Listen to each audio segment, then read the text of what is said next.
Hi guys, I'm Ryan Houston and welcome to my fly tying channel.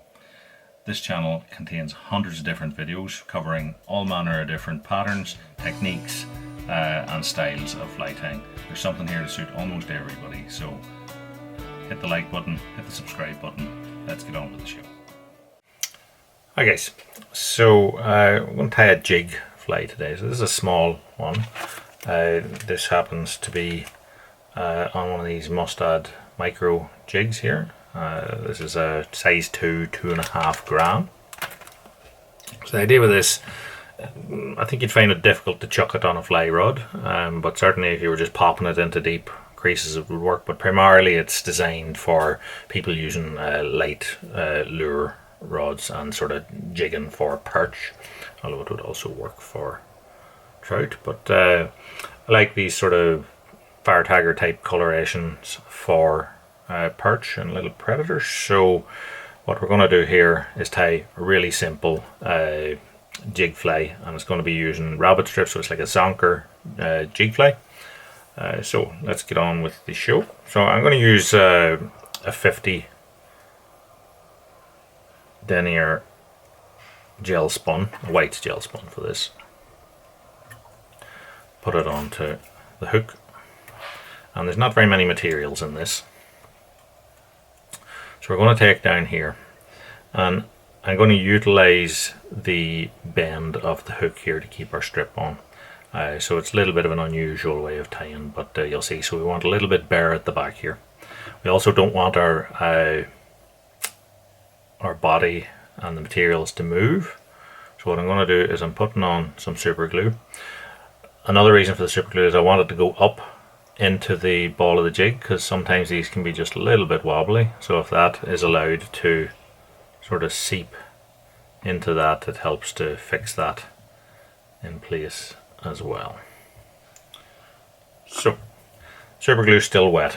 We're going to use one of these like Angelina type glistery fibers for body. I'm happen to be using a mixture of silver and gold here, but you could use whatever color suits you. And then we're going to create a simple body.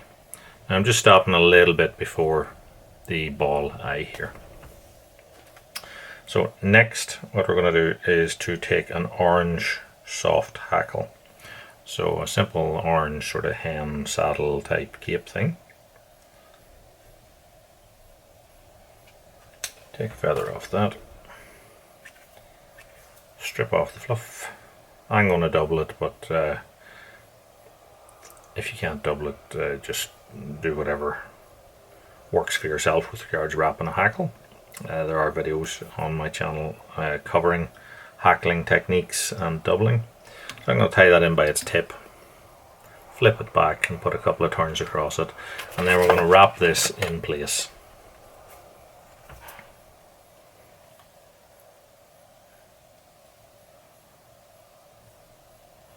Just wrap it, stroke each time you take a turn, stroke the fibers back so they lie in a nice sweep, and then tie it off, hold all back and just wrap over it and trim off our stock. So you might wonder how we're going to get the Zonker strip on. So for the Zonker strip, what I'm going to use is this, it's like a tiger barred chartreuse and white. And what we want to do here is to measure out roughly the length that we want and a little bit more. And then I'm going to just hold it under tension, and I'm just going to use a blade to slice that. So we take this now and measure roughly a shank length and a little bit. So that's somewhere around about here. So what I'm going to do now is I'm going to just take that and I'm going to put the point of the hook right in the middle of the back of the strips and just push it in past the barb. And then going to slide that up, take the hook out, slide it up round, and then replace the hook in the vise. So this is now spinning on that. We flip this over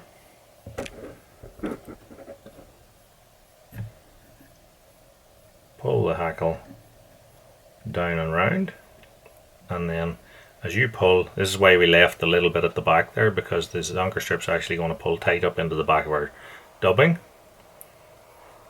I'm going to stretch this forward because the reason for this is, for me not tying it in here and having a shorter bit, is that I want to utilize the change, the way the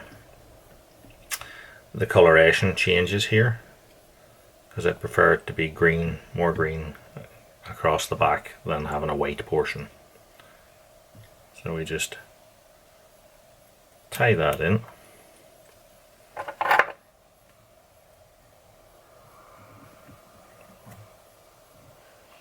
And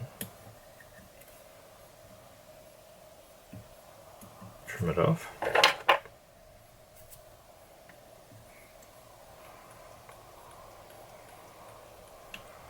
And then bind that down. So I'm actually going to put eyes on this, but you don't have to. That would fish perfectly well as it is. So what I'm going to do here is I'm going to super glue my thread.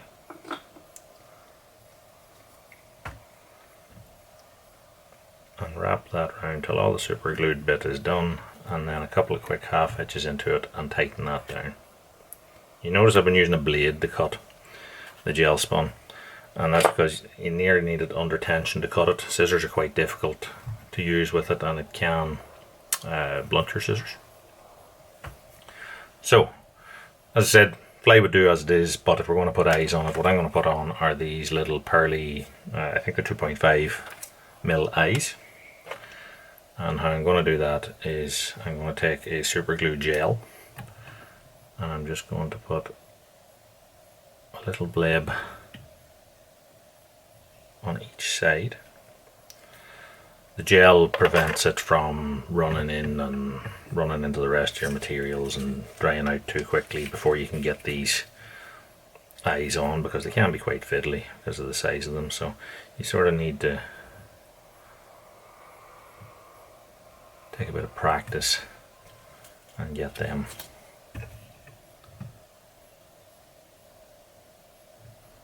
set down in place, and then just push them in flat with your nail.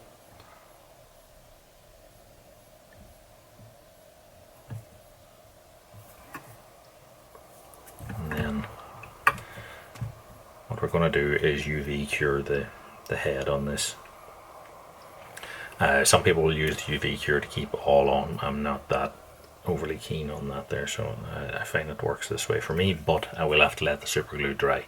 So we'll pop that out and set it aside, and we'll take down one that we did before and set that, try again, set that in the vise. So I'm going to use Diamond Fine UV gel here to do this. So I'm just going to get a little bit of it on the underside of the hook here, and then hit it with the UV torch. And I'm going to flip the fly over. Any fibers that you don't like, you should just get out of the way. Sometimes easier said than done.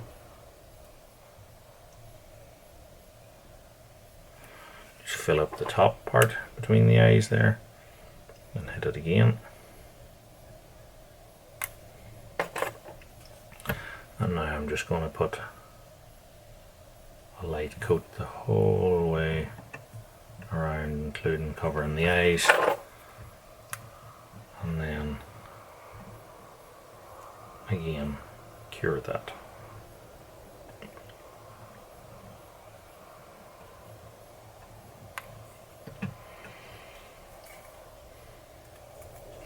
So that is our little Zonker jig tied for perch. And And as I said, it would work for any other sort of predatory species, including trout. You just might hit yourself in the head if you're trying to use this as a fly rod. So hopefully you like what you've seen. If you did, give us a like, subscribe, check out all the other videos on the channel. Until next time, tight lines. Thanks for watching.